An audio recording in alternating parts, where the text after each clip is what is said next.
Capítulo 9 de noviembre de 1991, ¿qué día? Este mediodía a las 2 en punto se había convocado una sesión extraordinaria del Congreso para oír un discurso del presidente. Iba a solicitar una legislación especial que permitiera al gobierno acabar con el racismo y combatir el terrorismo con mayor facilidad. Una cosa que pediría al Congreso, según la prensa, era la ley del pasaporte interno esperada durante mucho tiempo. A pesar de la destrucción el mes pasado de los ordenadores que iban a usarse para el programa de pasaporte, es evidente que el gobierno sigue adelante con el proyecto. El Capitolio había sido rodeado por todas partes con entre 3.000 y 5.000 policías secretos y soldados uniformados y armados. Los jeeps con las ametralladoras montadas estaban por todas partes. Había incluso 2 tanques y varios APCs. Los miembros de la prensa y del personal del Congreso tenían que atravesar 3 anillos separados de barricadas y alambre de púas, y en cada uno de que ellos fueron cacheados a fondo en busca de armas con el fin de proteger el Capitolio. Los helicópteros sobrevolaban la zona. Ningún comando de guerrillas decidido al sabotaje o asesinato podría acercarse a menos de 2 manzanas del lugar, incluso en una acción suicida. De hecho, el gobierno extremó excesivamente las medidas de seguridad solo para elevar el sentimiento de urgencia de la ocasión. Estoy seguro de que el espectáculo de todas las tropas y armas alrededor del Capitolio no dejó ninguna duda en las mentes de los telespectadores sobre la existencia de una situación de emergencia en el país que requiere fuertes medidas del gobierno. Entonces, cuando las cámaras de la televisión se estaban preparando para cambiar la escena de las masas en el exterior del Capitolio al podio del portavoz en la sala donde el presidente iba a hablar, un impacto de mortero, aunque nadie sabía de qué se trataba, explotó a unas 200 yardas al noroeste del edificio. Los espectadores de la televisión oyeron la explosión pero no podían ver nada excepto una nube de humo grisáceo sobre el Capitolio. Durante los siguientes segundos hubo confusión general. Soldados con máscaras de gas corriendo en una dirección, mientras serios policías secretos con pistolas corrían en la otra dirección. El comentarista de la televisión anunció con voz jadeante que alguien había puesto una bomba en uno de los parques de aparcamiento del Capitolio. Balbuceó durante 1 minuto aproximadamente, especulando acerca de quién lo había hecho, cómo habían logrado introducir la bomba con tantas fuerzas de seguridad, cuántas personas habían resultado heridas por la explosión, y cosas por el estilo. Entonces llegó el segundo impacto. Fue un estallido y un fogonazo a unas 50 yardas frente a la cámara de la televisión. Hizo casi un impacto directo sobre una escuadra de soldados que manejaban una ametralladora detrás de un montón de sacos de arena en el aparcamiento este del Capitolio. «Es nuestro mortero», grité. También debe de haber pensado lo mismo cada hombre con experiencia militar que esté contemplando la escena, que un mortero era responsable de las 2 explosiones. Los morteros son pequeñas armas maravillosas, sobre todo para la guerra de guerrillas. Dejan caer sus cargas mortales silenciosa y casi verticalmente sobre el objetivo. Pueden dispararse desde posiciones totalmente a cubierto y las personas en la zona bombardeada no pueden saber de dónde proceden los proyectiles. En este caso supuse inmediatamente que nuestra gente estaba disparando desde una zona apartada, densamente arbolada de la orilla oeste del Potomac, a solo 2 millas del Capitolio. Henry y yo habíamos comprobado la zona hace algún tiempo para semejante propósito, porque desde allí cada edificio federal importante de Washington está dentro del alcance del mortero de 81 milímetros. Aproximadamente 45 segundos después del segundo impacto, el tercero dio en el tejado del ala sur del Capitolio y explotó dentro del edificio. Habían alcanzado el objetivo por fin, y los proyectiles empezaron a llover con intervalos de 4 a 5 segundos. Mientras tanto, prácticamente todos, incluyendo la mayoría de los equipos de televisión, había corrido para ponerse a cubierto, pero un intrépido cámara permaneció en su sitio. Vimos magníficas llamaradas y trozos de acero que saltaban por todas partes volando por el asfalto, estruendos en medio de la construcción hecha añicos y los vehículos ardientes, explosiones dentro y fuera del Capitolio, cobrando su tributo sangriento en las altas jerarquías de la tiranía y de la traición. Todo había terminado en unos 3 minutos, pero mientras duró era el espectáculo más magnífico que yo he visto nunca. ¿Qué impresión debió de causar en la gente que estaba viendo la televisión? Y ha habido más acción, tanto en California como en Nueva York. El Ayuntamiento de Los Ángeles se había reunido para seguir la transmisión del discurso del presidente al Congreso antes de votar varios decretos antirracistas propios. Casi al mismo tiempo que comenzaban los fuegos artificiales aquí, 4 de nuestros hombres, usando falsas identificaciones policiales, entraron en el ayuntamiento y lanzaron granadas. Mataron a 8 miembros del ayuntamiento, y escaparon sin problemas. Una hora antes, en Nueva York, la organización usó un lanzagranadas para disparar a un avión de pasajeros que había llegado de Teléfono Aviv repleto de personalidades de vacaciones, la mayor parte judíos. No hubo supervivientes. Nota al lector. Un lanzagranadas era un lanzador portátil para cohetes pequeños, usado principalmente como una arma de la infantería contra los vehículos blindados durante la Segunda Guerra Mundial, en 54 antes de la nueva era, y ya obsoleto en el año 8 ANE. Tel Aviv era la ciudad más grande de Palestina durante el período de ocupación judía de ese desafortunado país en la era antigua. Las ruinas de la ciudad todavía son demasiado radiactivas para la ocupación humana. En resumen, ha sido un día muy ajetreado para la organización. Me reconforto grandemente por estas demostraciones de nuestra capacidad por lanzar múltiples y simultáneos golpes contra el sistema, y estoy seguro de que lo mismo les ocurre a todos los demás camaradas. A pesar de todo el ruido, humo y destrucción causado por nuestro ataque en el Capitolio, murieron solo 61 personas, según nos enteramos más tarde en las noticias. Entre estas se cuentan 2 diputados, un oficial subalterno y 4 o 5 miembros del personal del Congreso. Pero el auténtico valor de todos nuestros ataques de hoy radica en el impacto psicológico, no tanto en las víctimas directas. En primer lugar, nuestros esfuerzos contra el sistema han ganado extraordinariamente en credibilidad. Más importante, sin embargo, es lo que le hemos enseñado a políticos y burócratas. Han aprendido que ninguno está fuera de nuestro alcance. Pueden esconderse detrás de alambre de espino y tanques en la ciudad, Washington, o bien ocultarse detrás de muros fortificados y sistemas de alarma en sus estados, pero aún así podemos encontrarlos y matarlos. Todos los guardias armados y las limusinas a prueba de balas de América no pueden garantizar su seguridad. Es una lección que no olvidarán. Ahora están furiosos contra nosotros y prometen solemnemente al público que nos aplastarán. La gran debilidad del sistema es su absoluta corrupción moral. Nos superan ampliamente en hombres y en armas, pero ninguno de sus líderes tiene otro interés que el suyo personal. Están listos para traicionar al sistema cuando lo consideren ventajoso. Por ahora, no deben saber que todos están destinados inevitablemente al patíbulo. Debemos hacerles creer que pueden hacer un trato con nosotros y así salvar sus cuellos cuando se produzca la caída del sistema. Solo los judíos no tienen dudas en este aspecto. En cuanto al público, es todavía un poco pronto para saber cuál será su reacción ante las explosiones de hoy. La mayoría de ellos, claro, creerá lo que les digan. En esencia, están saturados de cerveza y televisión. Su mentalidad se basa en las revistas de cine y las series de humor de televisión, sitcom, con las que el sistema los atiborra. Nota para el lector. La palabra sitcom se refiere, al parecer, a un tipo de programa de la televisión popular durante los últimos años de la era vieja.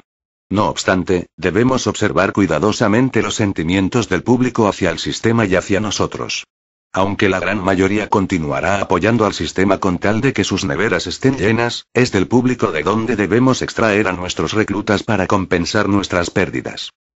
Nuestra incapacidad actual para reclutar es una fuente de gran preocupación para todos. Corre el rumor de que no ha habido un solo nuevo recluta en el área de Washington en los últimos 2 meses. Durante ese tiempo hemos perdido aproximadamente el 15% de nuestras fuerzas. Espero que la situación no esté tan mal en otros lugares. De todos los segmentos de la población entre los que esperábamos reclutar nuevos miembros, los conservadores y los derechistas han sido la desilusión más grande. Son extremadamente cobardes, de hecho, su cobardía solo es superada por su estupidez. La teoría de conspiración que circula actualmente entre los conservadores es que, en realidad, la organización está pagada por el sistema. Nosotros somos provocadores a sueldo cuyo trabajo es provocar el suficiente caos como para justificar las medidas represivas contrarrevolucionarias y antirracistas que el gobierno está tomando. Si dejáramos de mecer el barco, las cosas serían más fáciles para todos. Tanto si lo creen como si no, les da una excusa para no unirse a nosotros. En el otro extremo, los liberales espasmódicos se han olvidado de su entusiasmo por el radicalismo tan de moda de hace unos años, ahora que los radicales somos nosotros. Ellos toman sus señales ideológicas de los gurús y redactores de las revistas, y lo que está de moda actualmente es ser partidario del sistema. A su manera, los liberales, a pesar de sus pretensiones de sofisticación, son tan tontos y fácilmente manipulables como los conservadores. Los cristianos son una mezcla. Algunos de ellos se cuentan entre nuestros más consagrados y valerosos miembros. Su odio contra el sistema está basado, además de las razones que el resto de nosotros tenemos, en su reconocimiento del papel del sistema en la socavación y corrupción de la cristiandad. Pero todos los que todavía están asociados con las iglesias mayores están contra nosotros. La invasión judía de las iglesias cristianas y la corrupción del ministerio son ahora casi completas. Los prostitutos del púlpito predican la ortodoxia del sistema a sus rebaños todos los domingos, y recogen sus 30 monedas de plata en forma de subvenciones del gobierno para el estudio, premios de hermandad, gratificaciones por conferencias y buena prensa. Los libertarios son otro grupo que está dividido. Aproximadamente la mitad de ellos apoya el sistema y la otra mitad está contra él. Sin embargo, todos están contra nosotros. El que está contra el sistema no pasa de verlo como una amenaza mayor que la organización. A medida que nuestra credibilidad crezca, los libertarios apoyarán más y más al sistema. Seguramente no hay manera de poder aprovechar nada de ese grupo. No hay mucha esperanza de penetrar en cualquiera de estos segmentos ideológicos de la población. Si podemos encontrar nuevos reclutas, estarán entre aquellos que en la actualidad no han tomado partido. El lavado de cerebro del sistema no ha doblegado todas las mentes. Hay todavía millones y millones de personas buenas ahí fuera, que no han permitido que la propaganda del sistema los seduzca hasta el nivel de los animales, como ha rebajado la existencia de tantos que viven solamente para satisfacer sus sentidos. ¿Cómo podemos motivar a estas personas para que se unan a nosotros? La vida es cada vez más desagradable, cada vez más judía. Pero todavía es bastante cómoda, y la comodidad es el gran corruptor, el gran fabricante de cobardes. Parece que, de momento, ya hemos captado a todos los auténticos revolucionarios de América en nuestra red. Ahora debemos aprender cómo convertir a más y a mayor velocidad. 14 de noviembre, hoy hemos tenido una visita de Henry, y me he enterado de algunos de los detalles del ataque con mortero del lunes en el Capitolio. Estuvieron implicados solo 3 de los nuestros.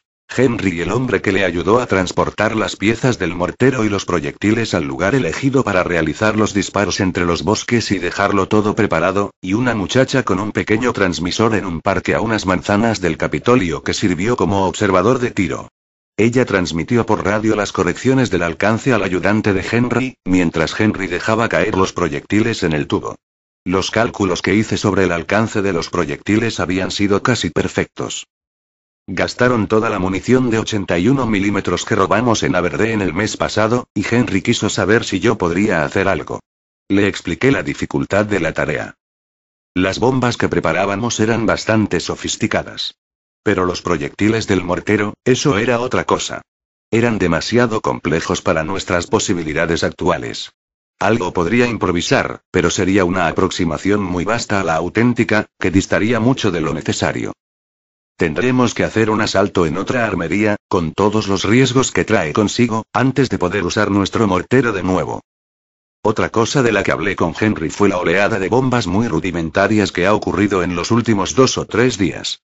Ha habido 100 o más por todo el país, incluyendo 4 en Washington, y me han sorprendido en varios aspectos, principalmente la elección de los objetivos, bancos, almacenes, oficinas de empresas, pero también por su aparente falta de experiencia.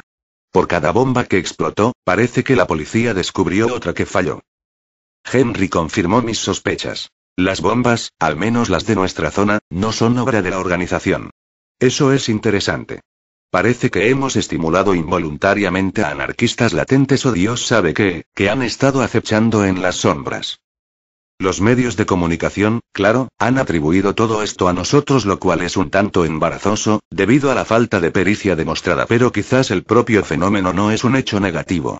Por lo menos, la policía secreta tendrá algo más para estar ocupada, y eso nos restará algo de presión. El crecimiento del nihilismo que el sistema ha estimulado desde hace tanto tiempo, puede estar dando frutos para nosotros en lugar de para el sistema. Hoy he tenido una experiencia bastante interesante a mi entender.